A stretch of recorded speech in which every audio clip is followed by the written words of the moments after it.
नमस्कार सर्वांना, स्वागत आहे तुम्हा सर्वांचं आपल्या ॲक्टिव्ह करिश्मा यूट्यूब चॅनल। बघा, अंगणवाडी सेविकाताईंनो अत्यंत महत्त्वाचा जी.आर आपल्या समोर आलेला आहे। महिला व बालविकास विभागाकडून हा जी.आर आला आहे। दिनांक तुम्ही याची पाहू शकताय 8 मे 2026 आहे आणि हा जो जी.आर आहे तो केंद्र सरकारने घेतलेल्या निर्णयावर आधारित हा जी.आर काढण्यात आलेला आहे। त्यामुळे हा जी.आर अत्यंत महत्त्वाचा आहे। केंद्र पुरस्कृत एकात्मिक बालविकास सेवा योजना या योजनेची एस.एन.एस स्पर्श या निधी प्रवाही कार्यपद्धतीने अंमलबजावणी करण्याकरिता केंद्र शासनाने सर्वसाधारण प्रवर्गाकरिता मदर सँक्शन केलेल्या निधीच्या वितरणाबाबतचा हा महत्त्वपूर्ण जी.आर आहे।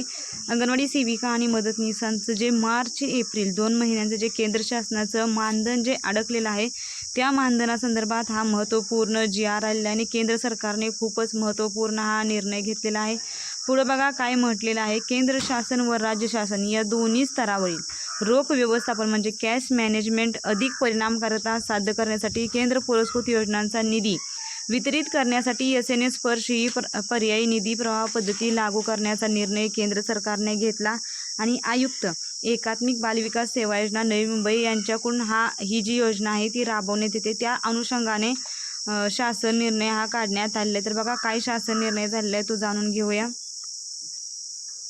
तर बघा, शासन निर्णय तुमच्या समोर आहे। एकात्मिक बालविकास सेवा योजनेअंतर्गत राज्यातील अंगणवाडी सेविका व मदतनीस यांचे मानधन तसेच इतर सर्वसाधारण बाबीचा खर्च भागवण्याकरिता केंद्र शासनाकडून प्राप्त मातृमंजुरी विचारात घेऊन केंद्र हिस्सा व त्यास समरूप राज्य हिस्साचा निधी हा खालील विवरणपत्रातील रकाना क्रमांक 2 येथील लेखाशीर्ष उद्दिष्टांमधून रकाना क्रमांक 5 येथे नमूद केल्यानुसार एकूण बघा 95,60,63,000 एवढा निधी नियंत्रण अधिकारी तथा एकल समन्वय यंत्रणा ज्याला सिंगल नोडल एजन्सी एस.एन.एस स्पर्श आपण म्हणतो आयुक्त एकात्मिक बालविकास सेवा योजना यांना वितरित व खर्च करण्यास मान्यता देण्यात आलेली आहे। तुम्ही समोर हा चार्ट पाहू शकता। हा आपल्याला कशा पद्धतीने निधी जो आहे तो मंजूर करण्यात आलेला आहे, त्या निधीची रक्कम ह्या रकान्यामध्ये दाखवण्यात आलेली आहे। एकूण बघा तुम्ही पाहू शकता 95 कोटी एवढा निधी हा मंजूर करण्यात आलेला आहे। अत्यंत महत्त्वाचा हा जी.आर आहे ताईंनो। या जी.आरमध्ये नमूद केल्याप्रमाणे सर्वांचं जे केंद्र सरकारचं जे मानधन थकलेलं होतं मार्च 2026 आणि एप्रिल 2026 या दोन्ही महिन्याचं मानधन आता येत्या 3 ते 4 दिवसांमध्ये जमा होण्यास सुरुवात होणार आहे।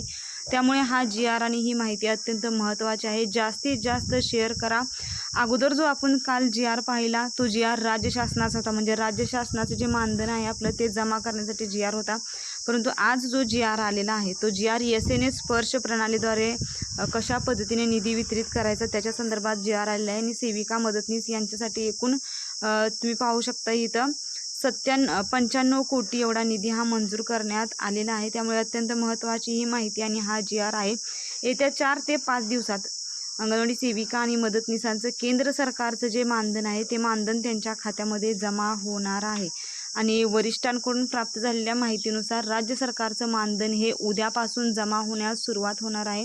ही माहिती अत्यंत महत्त्वाची आहे। जास्तीत जास्त सेविकाताईंना मदतनीसांना शेअर करा आणि असेच अंगणवाडीचे नवनवीन अपडेट्स आणि माहिती पाहण्यासाठी तुम्ही आजच आपल्या ॲक्टिव्ह करिश्मा यूट्यूब चॅनलला सबस्क्राईब करून घ्या। तुम्हाला जर हा जी.आर पाहायचा असेल तर तुम्ही हा जी.आर महाराष्ट्र शासनाच्या www.maharashtra.government.in या संकेतस्थळावर जाऊन तुम्ही हा जी.आर देखील पाहू शकताय।